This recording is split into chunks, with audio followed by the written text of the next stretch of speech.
Welcome. In 1949, the leaders of 12 countries, including President Truman, came together in this very room. History was watching. It had been 4 years since the surrender of the Axis powers and the end of the most devastating war the world had ever known. Here, these 12 leaders gathered to make a sacred pledge to defend each other against aggression, provide their collective security, and to answer threats as one, because they knew to prevent future wars, to protect democracies, to lay the groundwork for lasting peace and prosperity, they needed a new approach. They needed to combine their strengths. They needed an alliance. And here they signed the Washington Treaty and created the North Atlantic Treaty Organization, the single greatest, most effective defensive alliance in the history of the world. Mr. Secretary General, leaders of NATO countries, foreign and defense ministers, representatives from partner nations and the European Union, and members of Congress, distinguished guests, welcome, welcome to the 2024 NATO Summit. It's a pleasure.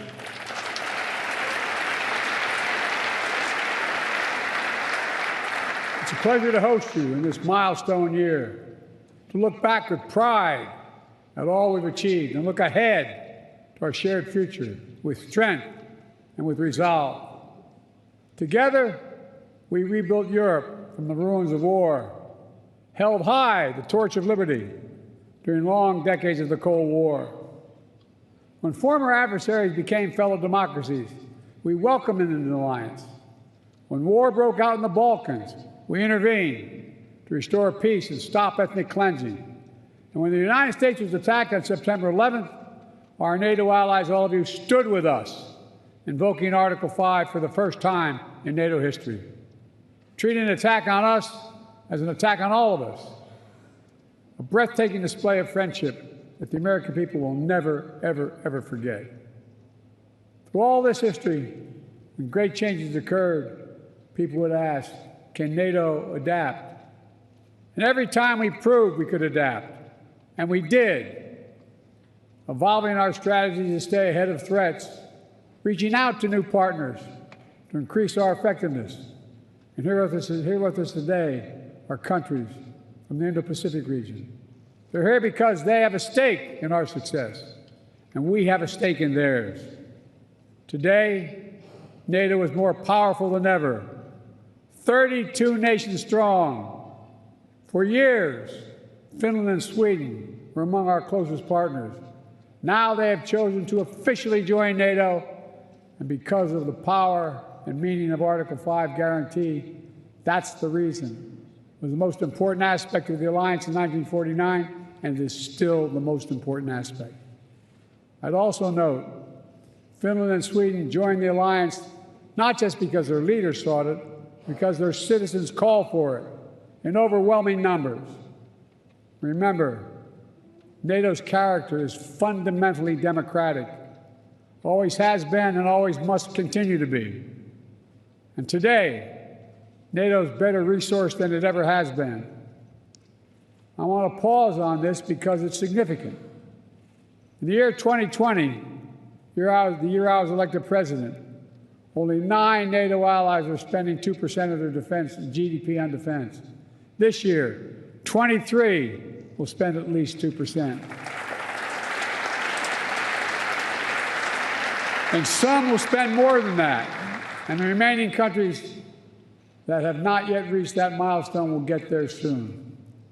This remarkable progress, proof that our commitment is broad and deep, that we're ready, that we're willing, we're able to deter aggression and defend every inch of NATO territory across every domain: land, air, sea, cyber, and space.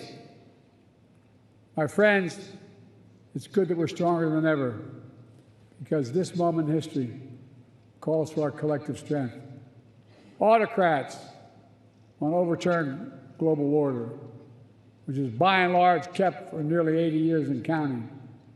Terrorist groups continue to plot evil schemes, cause mayhem and chaos and suffering.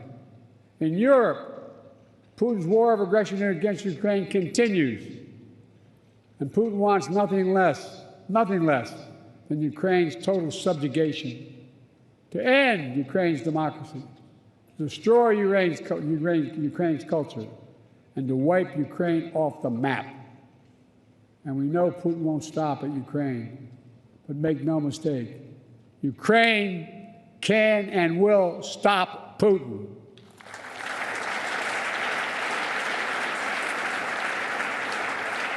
Especially with our full collective support. And they have our full support. Even before Russian bombs were falling in Ukraine, the alliance acted. I ordered the U.S. reinforcements at NATO's eastern flank. More troops, more aircraft, more capabilities. And now the United States has more than 100,000 troops on the continent of Europe. NATO moved swiftly as well, not only reinforcing the 4 existing battle groups in the east, but also adding 4 more in Bulgaria, Hungary, Romania, and Slovakia, essentially doubling NATO's strength on the eastern flank. Together, we've built a global coalition to stand with Ukraine. Together, we provided significant economic and humanitarian assistance. And together, we've supplied Ukraine with weapons it needs to defend itself. Tanks, armored fighting vehicles, air defense systems, long-range missiles, and millions of munitions. The United States and nearly 24 allied partners have signed a bilateral security agreements with Ukraine, and more countries will follow. Today, I'm announcing an historic donation of air defense equipment for Ukraine. The United States, Germany, the Netherlands, Romania, and Italy will provide Ukraine with the equipment for 5 additional strategic air defense systems. And in the coming months, the United States and our partners intend to provide Ukraine with dozens of additional tactical air defense systems. The United States will make sure that when we export critical air defense interceptors, Ukraine goes to the front of the line.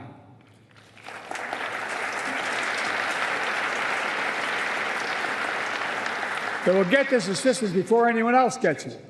All told, Ukraine will receive hundreds of additional interceptors over the next year, helping protect Ukrainian cities against Russian missiles, and Ukrainian troops facing air attacks on their front lines. Make no mistake, Russia is failing in this war. More than 2 years into Putin's war of choice, his losses are staggering.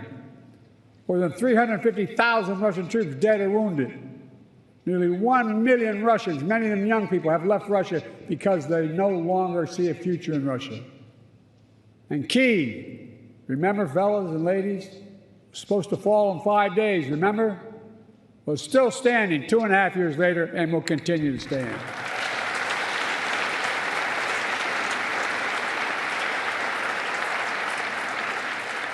All of the allies knew that before this war, Putin thought NATO would break. Today, NATO is stronger than it's ever been in its history. When this senseless war began, Ukraine was a free country. Today, it is still a free country. And the war will end with Ukraine remaining a free and independent country. Russia will not prevail. Ukraine will prevail. Ladies and gentlemen, this is a pivotal moment for Europe, for the transatlantic community, and I might add for the world.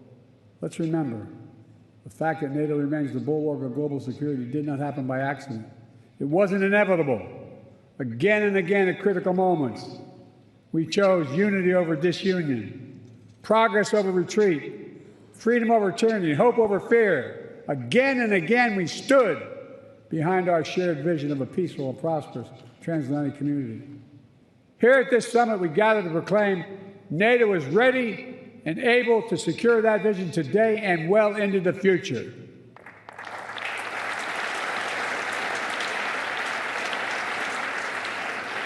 Let me say this. An overwhelming bipartisan majority of Americans understand that NATO makes us all safer. The fact that both Democratic and Republican parties are represented here today is a testament to that fact. The American people know that all the progress we've made in the past 75 years has happened behind the shield of NATO. And the American people understand what would happen if there was no NATO. Another war in Europe, American troops fighting and dying, dictators spreading chaos, economic collapse, catastrophes.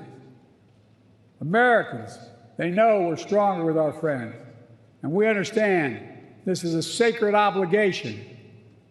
As President Reagan put it, and I quote, "If our fellow democracies are not secure, we cannot be secure. If you are threatened, we are threatened. If you're not at peace, we cannot be at peace." Reagan knew it then, and we know it now. Our nations will continue to keep faith with what we pledged in years to come. Now, if you'll indulge me, I'd like to end my remarks in a slightly unusual way. NATO is an alliance of nations, but also made up of leaders. And one person in particular has done an extraordinary job leading NATO for the last decade. Secretary General Stoltenberg, would he come forward?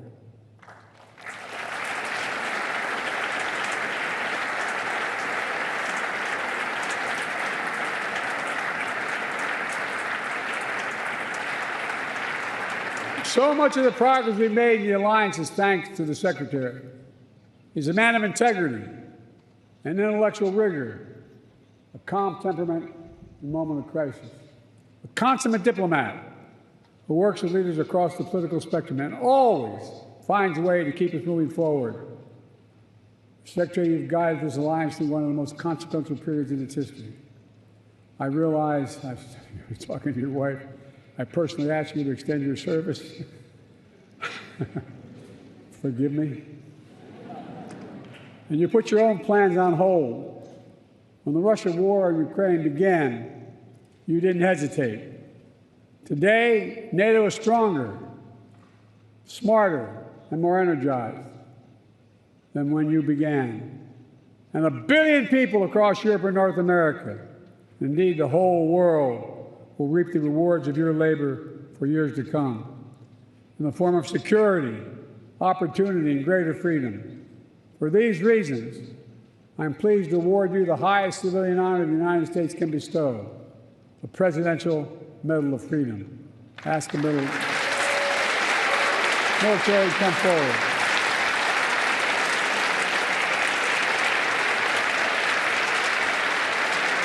I'm asking to read the citation.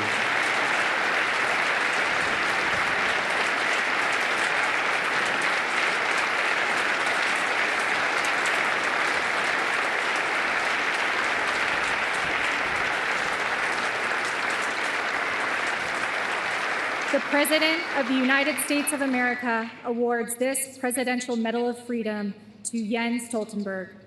A visionary statesman and ceaseless defender of democracy, Secretary General Jens Stoltenberg has guided the NATO alliance through the most consequential decade for European security since World War II. When Vladimir Putin launched his brutal assault on the people of Ukraine, betting that NATO would break, Secretary General Stoltenberg proved him wrong. Under his stewardship, NATO has become stronger and more united than ever, and Americans for generations to come will benefit from the safer world he helped create. He demonstrates that the core truth of the alliance is as powerful now as it was 75 years ago. Together, we are stronger.